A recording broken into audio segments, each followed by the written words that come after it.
Hey guys, Ryan with Rigs of Death Metal. Today we are checking this guy out. This is the Witch Hammer from Haunted Labs. Let's hear it.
Okay, you guys got to hear this thing in a mix.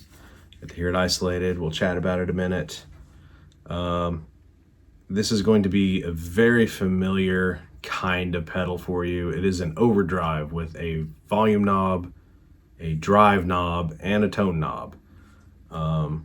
So for all intents and purposes, I don't know if he based this off of a specific overdrive or what.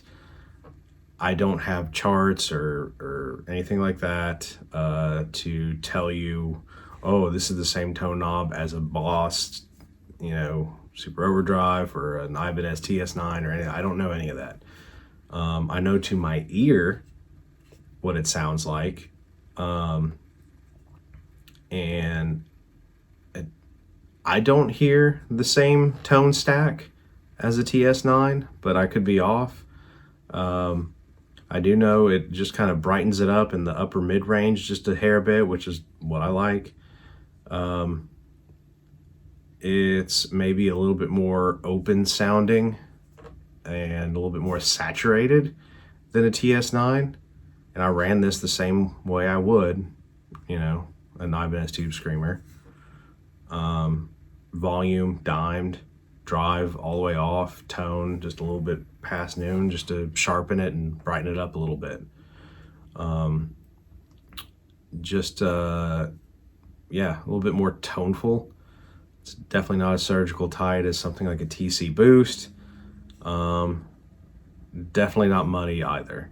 So it did just what I would want an overdrive to do, and that is to help me kind of shape the DI from the guitar going into the front of an amp.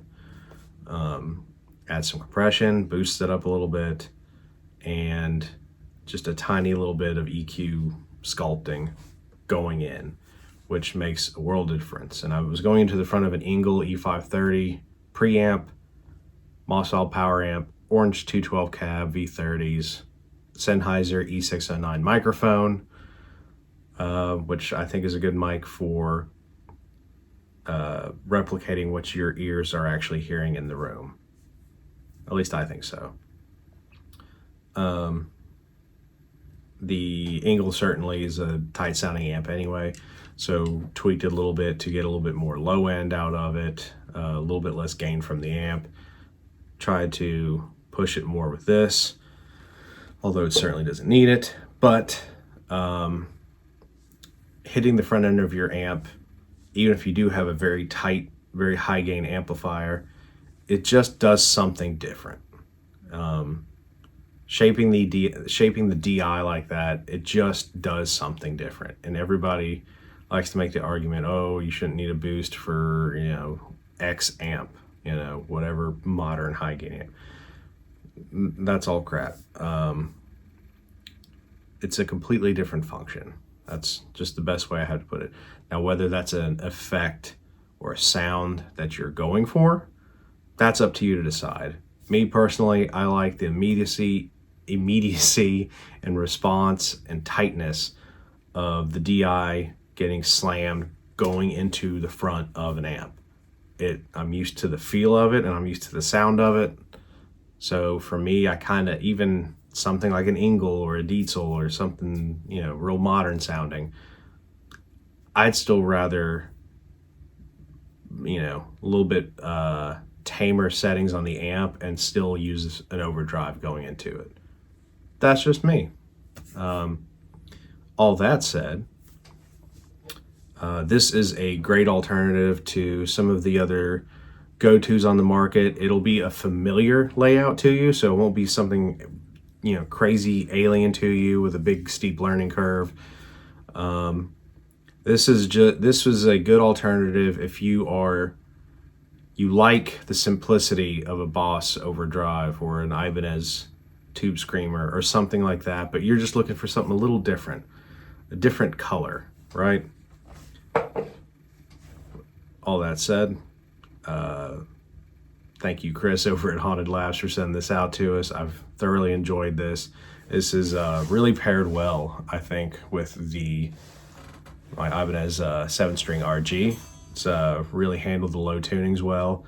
It's given me a lot of articulation for some of those low notes. Yeah, leave your comments, thoughts, opinions, whatever, down below. Check out Haunted Labs. It's some cool shit. Thanks all. Peace.